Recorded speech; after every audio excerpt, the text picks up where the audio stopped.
Hello, and welcome to another segment of the Coatesville Area Public Library's Oral History.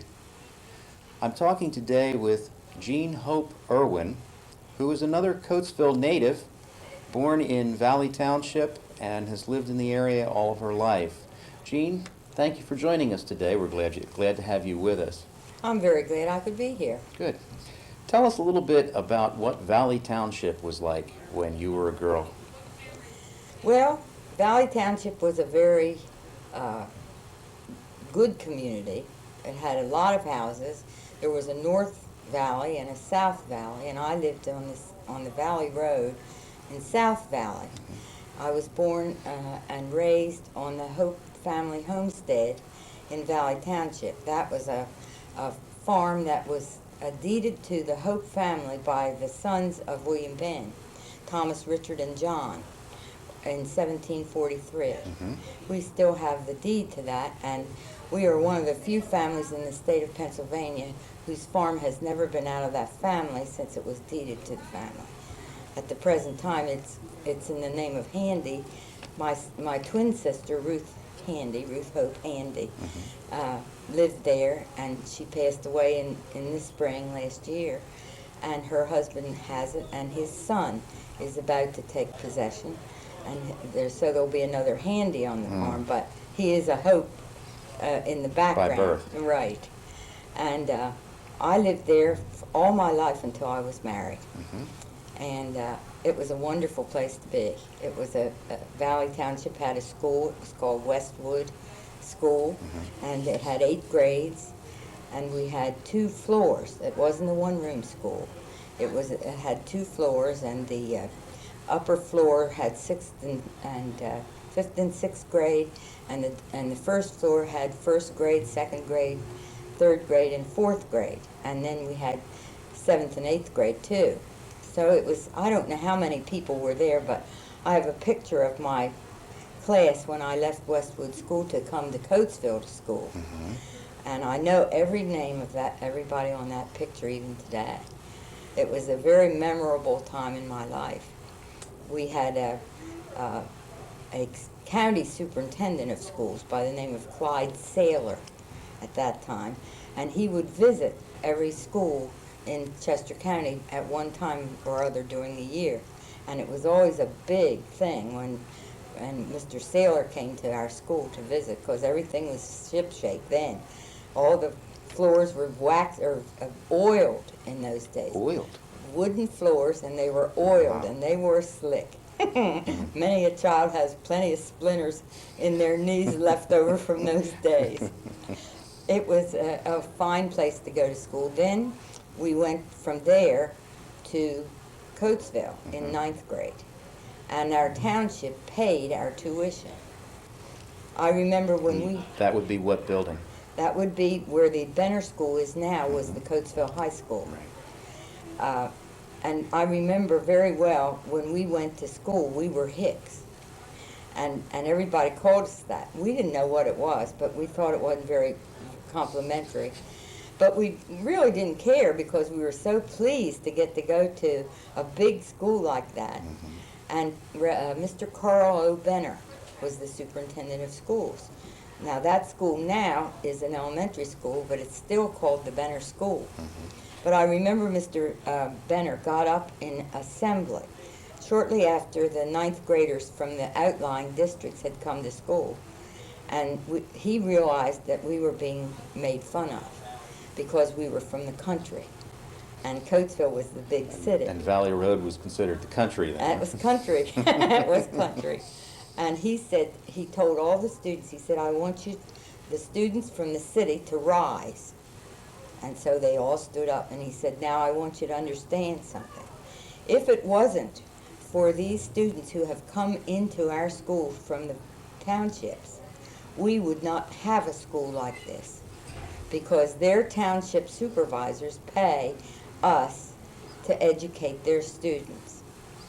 And that was something we didn't know. We didn't know who paid for us. We knew our dad didn't, but we didn't know who did. And so from then on, we were very much accepted. And many of the outlying district students excelled in the Coatesville schools. at the end of the 4 years that we were here. We had music, we had Meister singers. I happened to be one of the honor soloists in 1938. And that was a big thrill for me. I enjoyed that. My sister and I used to sing together. And many older people in this town will remember, I don't think there was a Rotary Club or a Lions Club or a church meeting or anything else that we didn't at least sing at it once in our lives. And we just had a wonderful, wonderful time. My father would come into town about once a week, and he had chickens, and he sold eggs. And we were allowed to come with him. That was a big treat to us, too. And this is when we were younger. And we came down the Valley Road, and we just couldn't wait to go down that Valley Road where all those houses were connected along the Valley Road, and they all had postage stamp-sized yards. They were grassy, they were manicured to a tin, and flowers galore in the summertime. It was just a beautiful little area that we came through. And then we would pick up students, 3 other students we could get in the car. And their parents would pay my mother 50 cents a week. And that would pay for the gas for her to take us to school because there were no school buses. None. It wasn't even considered. Some students walked all the way from the west end of Coatesville to what is now the Benner School every day. And then some of the East End students walked home for lunch. If they lived, my husband, who is also a graduate and was a student in Coatesville in the same grade that I was in, walked home every day for lunch up on Chester Avenue. And a lot of them did. They weren't allowed to eat at school. They had to go home. We took our lunch, or we could have bought lunch at the cafeteria, but we always took our lunch and bought milk. And that's what we had for lunch. It was a very simple kind of an existence in those days. Now, there was a PTA. My mother was in the PTA. The PTA provided dance classes for us when we were, I think, sophomores. Sophomores or juniors in high school. When we were in 9th grade, we were freshmen. And then we were sophomores in 10th grade, juniors in 11th grade, and seniors in 12th grade. And senior was the best because we got to go in the front door of the school then. The other kids all had to go in the side doors, but we were allowed to go in the front doors when you were senior. It was really something. Then when I graduated, I went to Bloomsburg State University now. It was called Bloomsburg State Teachers College then, for 1 year. My twin sister wanted to be a teacher from the time she could even think about anything like that, but I never wanted to be. We were very different. We looked exactly alike, but we weren't alike. And so then she finished Bloomsburg, and I worked to help her get through those last 3 years. And then I went to business school. And then I graduated in Lancaster from business school. And then I got married by Ed Irwin, who was in my class. We were one of the couples in the class of 39 who married girls or men in the same class. There are about 7 or 8 couples in our class of 39 who married students that they went to school with. And he was a music teacher at North Brandywine then. And we raised our 3 children here. And during that time, I was president of the PTA at Kings Highway because that was before Friendship was built. And in 1959, I think that's the right date, I'm not quite sure, but I ran for school board, and I was on the Brandywine area school board because by that time, the townships had gone together and formed the Brandywine area. There were 36 members of the school board. So that would have encompassed what townships now? It would have been, it was West Callan, West Brandywine, Callan, South Coatesville,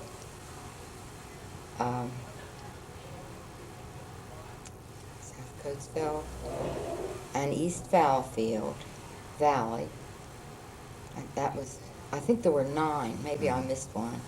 But there were supposed to be 4 directors from every district. So that made 36. Sounds like a complicated board, isn't it? It was a complicated board, but it was a good board. We had a very enjoyable time, and we didn't have any teachers union at that time. There was a PSEA, but they sent you a magazine maybe twice a year, and that was the extent of what they did in those days. And the teachers were not allowed to be married. The women teachers, if they were married, they wouldn't take them. They couldn't teach for a long time. This was probably right after the Depression, and men were looking for jobs, and they didn't want the women to take the jobs. They wanted the men to take the jobs. But then eventually, of course, that went by the board, and then we had married teachers, and some who were married, they were never allowed to teach in the same building, but they could teach in the district. And that was I thought that was a good thing in those days, because there was no conflict at all. My husband taught 28 years at North Brandywine, and I was president then. After Kings Highway, I became eventually the president of the Coatesville Area PTA, and it was the year that I was president that we decided to have a scholarship, and we named it the Laura S. Greenwood Scholarship after Mrs. Walter Greenwood, who was the wife of a well-known lawyer from this city. And she had been president of the Pennsylvania PTA, so she was well known all over the state. And we provided a scholarship for students by having outstanding service awards from each school. And it was $10 to have, for every outstanding service person that you had, you could pay $10 to the council, and then we would put that money in the scholarship fund. And we had a CPA, I forget who it was now, but he figured out how we could do this, and we had to have enough money in the fund that for the one that we chose, we had enough to see him through the whole 4 years in teachers college. They had to go to school to learn to be teachers. And I think that still exists today. I believe the Laura Greenwood Scholarship Fund is still in existence. Yes, I believe you're right. Yes. Tell us about the criteria for winning the award. Well, it had to be a person who had, it might be a teacher, it might be a principal, or it might just be a parent who was especially helpful, volunteered to, say, run the library, because we had one librarian for the whole school district in the Brandywine area. And that man would set up volunteers to run the libraries in each school. And sometimes it was one of them, or sometimes it was a homeroom mother, or something like that. Somebody that had outstanding service to the school where they were chosen. And it was a very good thing. It was very cohesive, because we all worked together for one goal, and that was to provide this scholarship. And we had many students who through the years went to teachers college and then became teachers, and some of them even came back to the Coatesville area. Jean, if you wouldn't mind, give us a little background on the transition from the Brandywine Valley School District, Brandywine area School District, into the Coatesville School District as we know it today. How did that transition come about? Well, the state began to say small school districts are not efficient and not financially feasible. And so they wanted to consolidate. Now, we had consolidated schools before we had the mergers. This was later, after some of the schools were consolidated. Then they went into, took one-room schools and all went to one school in one township. That was a consolidated school. But this was a different thing when we merged. All of the schools, school district, or the Brandywine area schools, were told, we weren't asked, that we had to merge with the city, and it had to be one big district. And it was a hard pill to swallow. It was hard. What made it difficult? Well, you felt like you were losing your autonomy, and the other reason, we had purchased the ground where North Brandywine is and where South Brandywine is, and we built those schools in order to educate our children, so we didn't have so much so much to pay to the city. But what it did was it hurt the city. We had 7th, 8th, and 9th grade. It was called junior high. And then they went to Coatesville for 10th, 11th, and 12th. But our future plans were, we saved the best part of that lot where North Brandywine is, and we were going to build a high school there. That was our next move. And then South Brandywine had 53 acres, which they still have, that we were going to build a high school there for that area, so that we would have we would be completely a school district of our own. And of course that, I never thought about that at the time, how that would hurt the city schools, because they would have to run their own schools, and the city was becoming smaller, not larger. And that was in '64 that they gave us a certain amount of time, and if we did it earlier, we got a bonus. And I don't remember the money, but it was a considerable amount of money that the state would give to a district who merged before the deadline. And we got that. And it was hard because we knew the people on the Coatesville School Board, and they were not in favor of this at all. And most of us didn't like it either, because we thought it was better to have a smaller district than to have a great, big, sprawling district, which we considered to be a Coatesville area to be, because there weren't the people in the outlying districts that there are now. The housing, I mean, where I live on Reeseville Road, we'd see maybe 5 cars in the morning, and that would be about it to go to work. 5 cars was rush hour. 5 cars was rush hour, yes. Now you wait 15 minutes to get out on the road, because of all the new development. Having been a director on first the Brandywine Area Board and then the Coatesville Area Board, did you see any significant operational changes after the transition? Oh, yes. There was nothing. The first time I was on the board, it was a 6-year term. And when we merged, there were 36 people that had to decide whether they were going to run to be on the 9-member board for the Coatesville area. And I immediately withdrew because of my husband being a teacher. I felt, and I still have that same feeling, that I didn't want to impede his progress at all by being a member of the board. And I would have had a conflict of interest, I was afraid. So Dr. Robert Johns was the superintendent, became the superintendent of the first Coatesville area school board. School district, and he and I had a talk about it, because I talked to him when I ran in the Brandywine area, because he was our superintendent at that time, and he didn't feel that I had a conflict. But we didn't have, like I said, we didn't have an active PSEA or CSEA or whatever they call the Coatesville School State Organization for Teachers, and that made all the difference in the world in what school directors had to do. On the Brandywine Area Board, it was Ted Layton was our president, and Malcolm Antrim was the vice president. He was an engineer from Lukens, and they had an executive committee, and then they would present to the full board what their propositions would be, and then we voted. That's how they ran it. We weren't involved in all the decision making.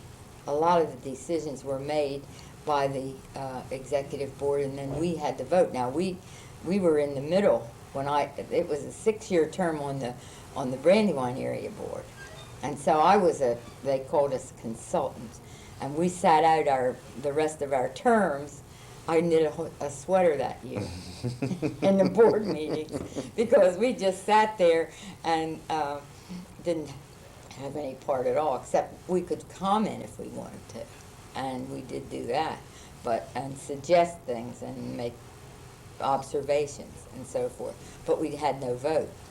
And this would have been what year? That was in 64, 64. 65, and my term was up in 60, I think it was 66. I was in 60 to 66. And then in 1987, there was a vacancy from West Brandywine on our school board. And I decided that maybe I should run or propose to be a member. And I was chosen to be a member, and I was the oldest member too. What was the pivotal point in making that decision? What spurred you on to want to be on the board? I think it was partly because the president of the board had called me and said, "Could you help us out? You've had a lot of experience in the schools, and you've lived here all your life, and we need to have somebody on the board who has some background to present to us." It's very helpful when you're on a school board. Yes, it is. To know what the background is and the things that have gone on through the years. And so I sent my letter, and I was chosen. And then I had to run. That was in 86. Then I had to run in 87, and the term then was cut down to 4 years. And I was on that board then from that time, from 86 until 91, when I chose not to run again, because it was a job. Some people said 20 hours a week. Well, my husband doesn't believe that, and I don't either. No. And I was one of the ones who didn't work during the day. And I had to take over the daytime things like handing out little certificates at schools and handing out apples for the teachers and things like that, which I enjoyed. I thoroughly enjoyed everything I did. The only thing I didn't enjoy was the strike, and I have trouble with that to this day. But times change. How did the strike affect you? What are your memories of it? It was a hard time. It was hard for me because I had been a teacher's wife in the strike before that, and I saw what we went through as teachers, and then to be on the board on the opposite side of the table. I was torn a lot of the time by my experiences prior to this last strike in, what was it, 1981, wasn't it? No, it was 84. 84. No, it was before that, or it was after that. It was after that. Because I wasn't on the board in 84. I was on the board in 86, 87. It must have been 88. That sounds about right. I think it was 88. And I could see the teachers' points very well. And because I started out, I was married to a teacher who started to teach in 1947 in Downingtown for $2,000 a year. That was his salary. And that was what year? 1947. 47? Yeah. And then he finally had to leave teaching because we couldn't raise our children. We had 2 children and we just couldn't handle it. So he went with the Sun Oil Company from 1952 until 1958. And then he was requested to come back to help to establish the instrumental music departments at North and South Brandywine. And he taught both schools at first, the first few years.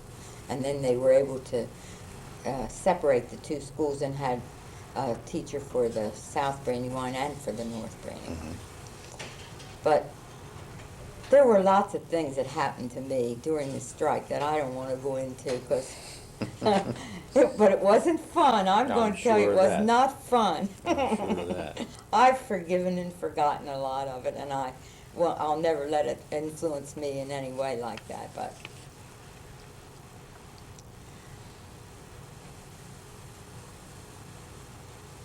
One of the main things that I remember about when I was on the board later was the expansion of the music department. And I was very much interested in education, and I was a member of the education committee. And when we turned up with 25 students for the Coatesville High School band one year, it was very clear that we were doing something wrong, that we were not being fed into the senior high program from the intermediate schools then, or the junior high schools. Mm-hmm. And so that's when the board decided that we have to make some changes, which we did. And then the number of students began to increase. Some directors didn't seem to understand early on that in this town, which is a steel town, fathers were steel workers, and they liked their kids to be in football things and basketball and things like that, which is wonderful. But they would not spend $15 a half an hour for a trumpet lesson. Mm-hmm. And furthermore, we didn't have access to teachers for instrumental music. And so what they did was they would get a class of clarinets, and the junior high teachers would teach them. Now, I think they started in 5th grade in those days. I think they're back to 3rd now. They start instrumental music, Mm-hmm. which is fine, you know. But I think we had a time getting that across, that in Coatesville, it's not like Lower Merion, where they have access to the Philadelphia orchestra players who will give private lessons. Mm-hmm. We had no access to something like that. And so after we got that straightened out, then we began to see the music coming up to the standards that Coatesville should have, because Coatesville High School band with Fred Orth, Mr. Fred Orth at the beginning, was one of the best in the country, not just in Chester County. And he was well known as a person who pushed instrumental music and also orchestra. He had a fine orchestra in this school district when I was in school in the 30s. And then all of a sudden the orchestra disappeared. So then we got started back on that again. Mm-hmm. And so now we have a wonderful orchestra. They just played at the Meistersingers concert, and it was just beautiful. Mm-hmm.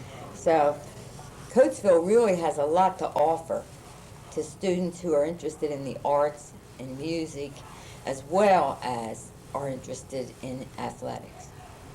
Yes, it's quite a nice variety that we're I able think to it offer is. our students. It really is. Mhm. I'm really proud of our district. Yes. And I think our facilities, and I speak from observation, although it was in 91 or 90 that I went around to different school districts in this county and checked on their facilities, and Coatesville was way ahead of them. I'm proud of that. Oh, I think we should be. I think do we should too. be. I do. Uh-huh. Jean, you've mentioned to me that The World in Motion was the name of a theater. I'm curious to know how that would fit into the entertainment scheme of the teenagers going to the Benner High School. Well, the World in Motion was before that. It was one of the earliest things that my father, now I don't remember it, but my father would tell me about how they would come into Coatesville whenever there was a new show on the World in Motion, and it was silent movie Mm-hmm. with words written silent. You know, you had to read the words. Right. And I often think, I wonder what the kids would do now with something like that, because you had to read fast to see what they were doing or what they That's were right. saying. You know, It was a challenge. it was a challenge. It really was, but we were good at that. We could read that fast when we were kids, and they would go to that, and it had all kinds of things of pictures of things that were going on in the world, the movies. And they were the kind of movies that, you know, you had turned by hand with a crank. Right. I mean, didn't have any electricity kind of things. And he said, oh, it was just thrilling. And people would stand up and clap at things that they saw on that. It was just an exciting kind of a thing that they had. And there was another movie, someplace, they called that, I think, the Coatesville Opera House. They had movies, and they also had... Where was that located? I can't tell you, Kurt. But I've heard about it, but I can't tell you, but there's probably somebody that knows. I can't remember any of those things except what my dad said. We'll have to research that. Yes. It was good, though. He said, being a country boy, he worked on the farm all summer, and then when the corn was harvested, he went to school. And he went to a one-room school, which was up by the airport, and there wasn't any railroad then. And then the main line of the Pennsylvania Railroad was put in there, and they took, I forget how many acres of my grandfather's farm and almost cut it in half. But they paid him, and it was something like $25,000 or $30,000, which was a fortune. I'm sure. Yeah, And it was. What year? That was about, well, I think it must have been early 1900s. And they planted locust trees. Now that I've seen. They had a grove of trees, and it was called the Locust Grove. And they did it because they were going to make railroad ties out of the locust trees. They never cut one. They never did one thing with that. So I don't know what happened to them, but they didn't. But I can remember as a child, we knew an engineer from Harrisburg, and he would start to blow his whistle when he first came to the upper farm, which is where my grandfather lived, and blow his horn, and my mother would grab a dish towel and run out in the backyard and wave to him. And that was so thrilling. Oh my, we would just thought that was the greatest thing. And we never saw the man, but he knew my aunt and uncle who lived in Harrisburg, and he would blow, and my mother would wave to him. Yeah. And those are the kind of things that we just thrived on. Yeah. You know, it was so simple. It was a simpler life then. Oh, it was. It was. But I don't regret what it's like. I hate the violence that we have today. I think it's, you know what? I think it's lack of respect. And Kirk, you may not want to put this on this tape, but I'm going to say this. Say it.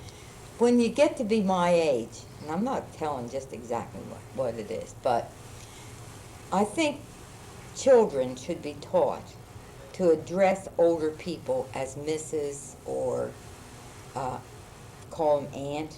If they're even not your aunt, it's a mark of respect. I go different places and I hear these children who are younger than my own who call me Jean. And that it just seems disrespectful to me. And I guess I'm getting older and maybe I'm crotchety a little bit. But I think that we started down the wrong track when we didn't teach our children to respect older folks by Mrs. or Mr. or aunt or uncle or something like that. Well, Mrs. Irwin, I'll certainly keep that in mind. You do that. You don't have to do it because you and I are friends, but in a doctor's office, for example, I hate it when they call me Jean. I hate it. I do. Now, Jean, talking about simpler times in Coatesville, I know there's been a lot of different forms of transportation, and it's changed over the years. Share some of your memories of that with us. Well, one thing I would like to say is there was a trolley car.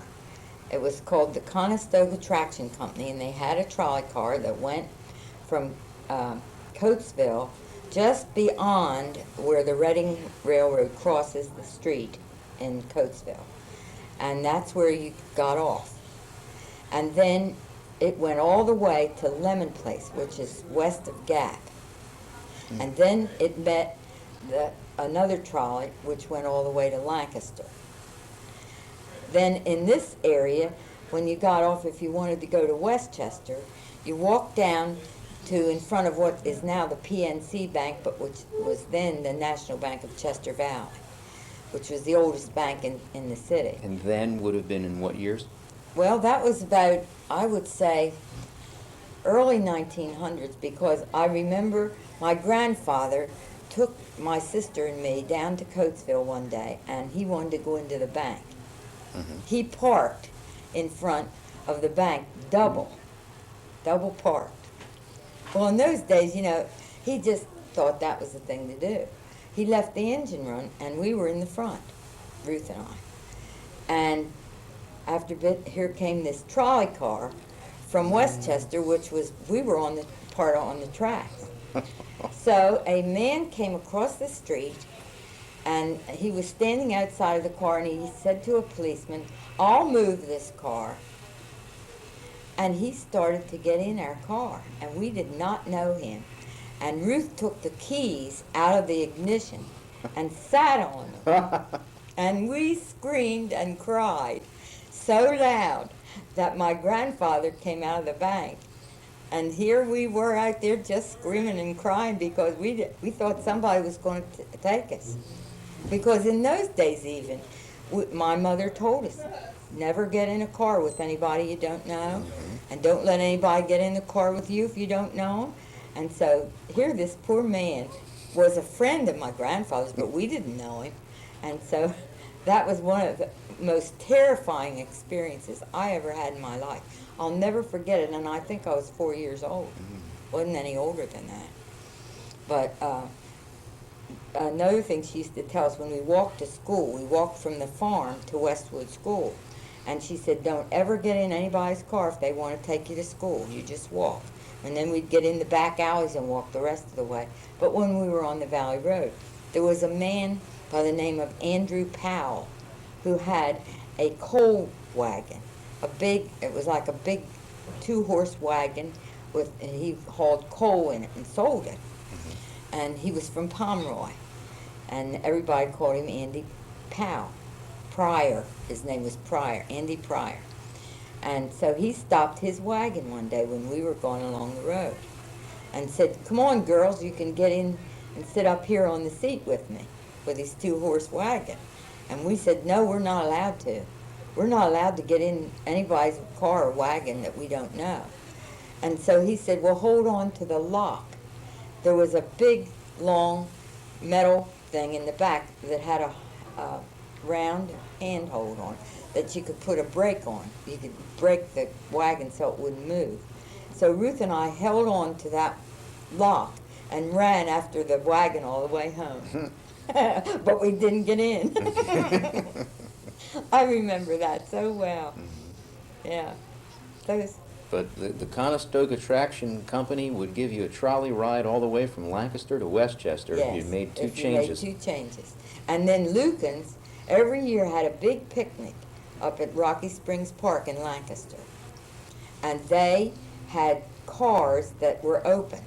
They were like, you sat, there was a top over it, but the seats were all along the sides, and you sat in there, and people took, big things of food and everything, because they took their own food and went up to Rocky Springs, and then Lucan's would give them tickets to ride on all the things, and the kids we just were so jealous of them, because we wanted to go. We never got to go to Rocky Springs for years, but we would sit on our front porch and watch these cars from Lucan's go up the trolley tracks, and everybody was singing and having a good time, and we would wave, and they'd wave to us, and it was a whole day's experience. There'd be maybe 5 or 6 of those cars would go up the Valley Road on the trolley tracks. Sounds like a fun time. It was fun. Yeah, and we had a pony, and we used to be in the parades in Coatesville when they had the parades. They used to have wonderful parades on the 4th of July, I think they were, or was it Labor Day? It was one of the national holidays, and we used to get our pony and fix up our wagon and decorate it and get in the parade. And the last time we did it was when we were in high school, and we had our wagon all fixed up. We were going up Pennsylvania Avenue. Now, why they were going up Pennsylvania Avenue, I have no idea. But that's where the parade went, and we were in the wagon, and the pony was pulling it, and somebody said, "You girls ought to get out and lead that pony. You're too big to ride in that wagon." So we got out and led the pony up Pennsylvania Avenue, and we never got in the parade again. But it was really, those were the fun things that I think about a lot. I wish kids today could have some of those times, and that they wouldn't be too far beyond that to enjoy it, you know, because it was just, you looked forward so much to things like that. It was something that you anticipated, the same way you anticipated when we went to high school. We anticipated all the parties and the dances and things that we could, and then to wear your cap and gown at the end of the day when you graduated it was an experience that you just can't imagine, because now we put caps and gowns on kindergarten children. Yes. You know, and who's that for? That's for the parents. That's exactly right. And it sort of spoils it, takes the glow off of being able to graduate, have a cap and gown on, and be honored like that. Really does. They're too young to appreciate it, and parents it just satisfies them. It doesn't do anything for the children, I don't think. Well, Jean, I want to thank you very much for being with us today and sharing your memories. I've found them to be both enlightening and enjoyable. Thank you. I like to talk about the old days. I guess we live with our memories. We're shaped by them. And I have such good ones that I like to share them. Well, I thank you again for sharing yours with us today. You're certainly welcome.